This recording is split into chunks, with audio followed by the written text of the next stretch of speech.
पूजा अपने बाबा को खोने के बाद टूट सी गई थी और ज़्यादातर गुमसुम रहा करती थी, लेकिन ज़िंदगी तो जीनी ही पड़ती है। एक नई सूरज की किरण के साथ पूजा की ज़िंदगी में फिर एक नई सुबह होती है और साथ ही चमचमाता सूरज पूरे गांव को अपनी रोशनी से जगमगा देता है। गांव की छोटी छोटी गलियों में बच्चे उछलते कूदते शोर मचाने लगते हैं। गांव के कुछ बुजुर्ग हाथों में लोटा लिए खेतों की ओर पढ़ रहे होते हैं। बुजुर्गों की टोली को जाते हुए देखकर गांव का एक नौजवान लड़का कहता है, क्यों बाबा, चल पड़े लोटा लेकर मैदानी जंग में। अरे शर्म ना आती तो ऐसे बुजुर्गों का मजाक उड़ाते हुए। खुले में करने में आपको शर्म ना आती बाबा, तो मैं बोलने में क्यों शर्म करूं।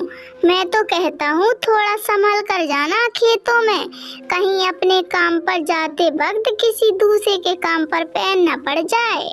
भाग यहाँ से नालायक, ये पंचू का लड़का बड़ा ही आवारा हो गया है। जहाँ एक तरफ गांव वाले ऐसे ही मौज मस्ती करते हुए अपनी दुनिया दिल चाह जी रहे थे, वहीं अब पूजा का घर और दुनिया वीरान हो चुकी थी।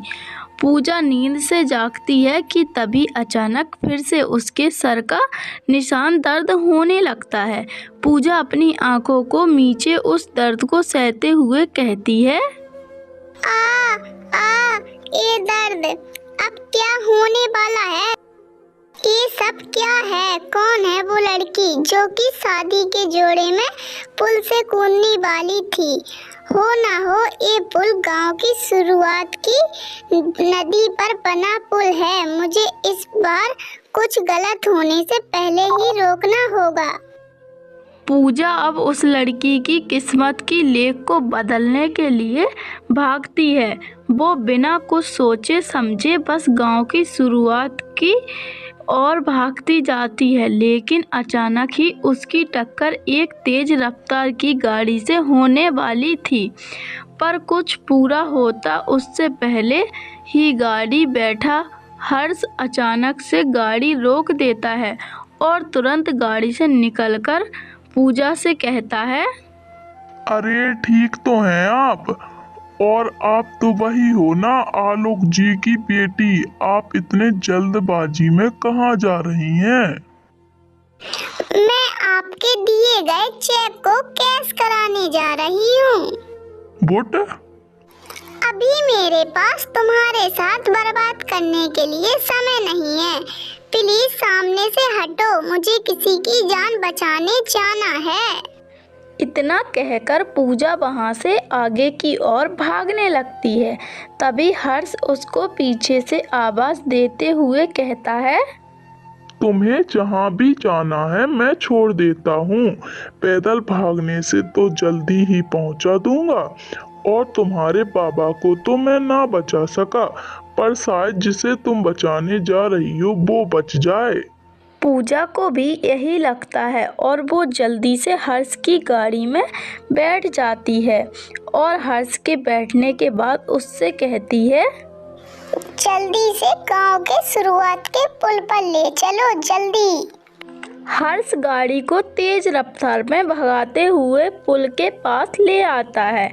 पूजा उसमें से उतरकर पुल पर भागती है, जहां पुल के बीचों बीच एक लाल जोड़े में लड़की पुल से कूदने वाली ही थी। तभी पूजा बोल पड़ती है, रुक जाओ, कौन हो तुम और यहाँ किस लिए आई हो।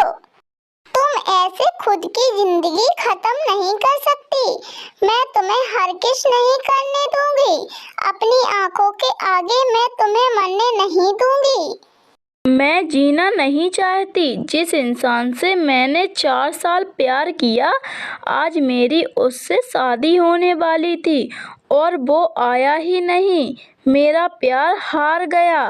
अब मैं जीकर क्या करूँगी। उसने मुझे धोखा दे दिया। नहीं, उसने तुम्हें कोई धोखा नहीं दिया।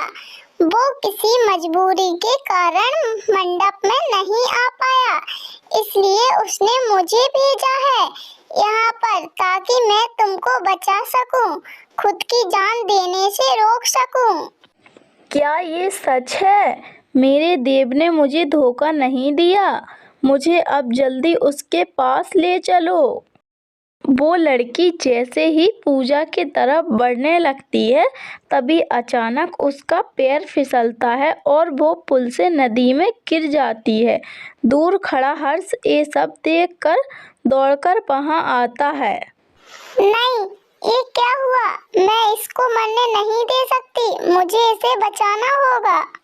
पूजा खुद भी पुल से कूदने को होती है, तभी हर्ष उसका हाथ पकड़कर उसे रोककर पीछे करते हुए कहता है, ज्यादा झांसी की रानी बनने की कोई जरूरत नहीं है। तुम कोई सुपरमैन नहीं हो, कुछ नहीं होगा उसे, मैं बचाऊंगा उसको। हर्ष खुद उस पुल से नीचे कूद जाता है, जिसके बाद वो उस लड़की को बचाकर किनारे से ऊपर ले आता है, जहां खांसती हुई लड़की से पूजा कहती है, तुम ठीक हो ना? कहीं लगी तो नहीं तुम्हें? मैं ठीक हूँ, माफ करें, मेरा पैर फिसल गया था। मेरे वजह से आप दोनों को परेशानी हुई, लेकिन मैं आपको आखिरी परेशानी देना चाहती हूँ। मुझे मेरे देव के घर ले चलिए। मुझे उससे पूछना है कि क्यों वो हमारी शादी के मंडप में नहीं आ पाया। उस लड़की की बात सुनकर पूजा हर्ष की तरफ देखने लगती है, जिसके बाद हर्ष बिना कुछ बोले गाड़ी चालू करता है और पूजा उस लड़की के साथ उसमें बैठ जाती है। कुछ देर में गांव के दूसरे कोने में बसा देव का घर, जहां वो तीनों पहुंचते हैं